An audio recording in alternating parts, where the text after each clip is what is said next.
प्रेमानंद जी महाराज जी बहुत तेजी से सबके मन और आंखों में बस गए हैं। जैसे वे अपनी बातों से लोगों को जीवन जीने की सलाह दे रहे हैं और भगवत गीता से रूबरू करा रहे हैं, बिल्कुल वैसे ही जैसे आप YouTube पर देख रहे हैं। यहाँ पर प्रेमानंद जी महाराज जी सीधे सरल शब्दों में श्रीमद् भगवत गीता के श्लोकों का अर्थ और किस तरह अपनी असल जिंदगी में उतारी जाए वह बताते हैं। पढ़ने वाले लोग काफी आर्गुमेंट करते थे और उनके चैनल पर कमेंट भी आते हैं, बिल्कुल वैसे ही जैसे अर्जुन ने श्री कृष्ण से अपने सवाल किए, पूछे और ऐसा यहाँ क्यों होता है, या ये असल जिंदगी में पॉसिबल है कि नहीं, वगैरह वगैरह। प्रेमानंद जी महाराज जी हर सवाल का स्वागत करते, क्योंकि सवालों से जवाबों के रास्ते खुलते हैं। कई बार जिसे हम ना तो पहले सोच पा रहे थे, ना किसी बात को ऐसा देखने का नजरिया बना पा रहे थे। प्रेमानंद जी महाराज जी के एकांतिक वार्तालाप में एक वर्मा साहब जी आए थे। उन्होंने बताया उनका शहर में खूब बड़ा कपड़ों का बिजनेस था, जिसे अब उनके बेटे संभाल रहे हैं। और अब वर्मा साहब ने तो अपने आप को पाठ, पूजा, दान पुण्य तक ही सीमित कर लिया था। शहर की कोई धर्मशाला, कोई मंदिर, कोई सरकारी स्कूल ऐसा नहीं था जहां वर्मा साहब की दान की हुई कोई चीज ना हो। उन्होंने बताया उनको शांति नहीं मिल पा रही है, उसी के लिए वे महाराज जी के एकांतिक वार्तालाप में गए। वह सोच रहे थे वह अपनी इस बात को किसको बताएं। उनके मन में महाराज जी के प्रति काफी सम्मान था ही। वे जानते थे कि महाराज जी काफी सरल और सबके मन को समझने वाले और समझाने वाले भी थे। उन्होंने बताया कि मेरा मन काफी अशांत रहता है, कितना भी पूजा पाठ करूं, दान पुण्य करूं, लेकिन मुझे शांति नहीं मिलती। मुझे हर वक्त यही लगता है कि मुझसे कोई कमी रह रही हो। मेरी पूजा ईश्वर तक पहुंच भी रही है कि नहीं, मेरे दान अगले जन्म के पुण्य में नहीं बदल रहे हैं, और मैं सब कुछ करते हुए भी कुछ नहीं कर पा रहा हूँ। महाराज जी ने गीता के अनुसार बताया, जो मनुष्य सभी इच्छाओं और कामनाओं को त्याग कर ममता रहित और अहंकार रहित होकर अपने कर्तव्यों का पालन करता है, उसे ही शांति प्राप्त होती है।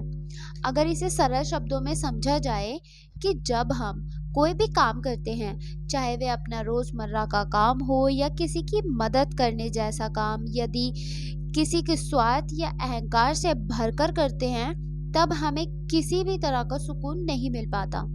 अब जैसे ही किसी की मदद कर रहे हैं, इसके साथ ही अब यह भी सोच लें कि भाई हमारी वाहवाही होगी, मदद या दान के बदले हमें पुण्य मिले, हमारे पाप कटे, तब हम निस्वार्थ भावना से दान नहीं कर रहे हैं। इसलिए हो सकता है कि हमें पुण्य तो मिल जाए पर शांति नहीं मिलेगी। ये रूल जीवन के हर काम पर लागू होता है। अपने बच्चों को भी अपना इन्वेस्टमेंट नहीं समझना चाहिए कि आज हम इन्हें अच्छे से पालेंगे और कल ये हमारा केयर करेंगे। उनकी अच्छी अपब्रिंगिंग और परवरिश हमारी ड्यूटी है। हम दान करते हैं क्योंकि हम काबिल हैं, लेकिन उसके बदले ये उम्मीद रखना कि इसके बदले हमारा प्रचार होगा, यह एक घमंड की निशानी है। और ईश्वर उस हृदय में वास बिल्कुल नहीं करते जिसमें घमंड हो। इसी प्रकार उस हृदय में सुकून को भी जगह नहीं मिलती।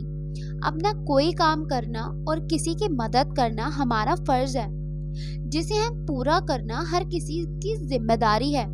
इसके बदले कुछ मिलने का सोचना बिल्कुल ही गलत है। आप पूजा पाठ करते हैं, ये भी उस भगवान के प्रति हमारा फर्ज ही तो है, जिसने हमें मनुष्य के रूप में जन्म दिया और इस धरती के सभी सुख भोगने का अवसर प्रदान किया। अपनी पूजा का प्रदर्शन करके भी हम उस सुख से हाथ धो बैठते हैं। इसलिए कोई भी काम बिना घमंड और सेल्फिशनेस के बिना किया जाना चाहिए, तब हम पर किसी तरह का बोझ नहीं होता है। हम जानते हैं हमने अपना काम बहुत अच्छे से किया है, बाकी उसका फल जो भी मिले ईश्वर पर और किस्मत पर छोड़ देना चाहिए। वर्मा साहब को समझ आ रहा था कि कहीं ना कहीं उन्होंने आज तक जो भी किया उसमें उनका स्वार्थ जरूर रहा होगा। उनके एफर्ट्स को स्वीकारे जाने, गुणगान किए जाने की इच्छा रही, और अगर इसमें कहीं कमी दिखी तो उनके मन को सुकून नहीं पहुंचा। गीता के इस ज्ञान ने मेरी आंखें खोल दी। यह सब सुनने और समझने के बाद उनके चेहरे पर सुकून झलकने लगा था। देर आए दुरुस्त आए वाला सुकून। महाराज जी भी खुश हो गए कि किसी के चेहरे पर खुशी आ गई गीता ज्ञान से। और आप जो ये गीता ज्ञान सुन रहे हैं वो स्पिरिचुअल संगीता यूट्यूब पर सुन रहे हैं। तो ध्यान रहे आगे आने वाले यूट्यूब वीडियो में ऐसी ही और कई सारी ज्ञान की और प्रेरणादायक बातें होंगी। So stay tuned.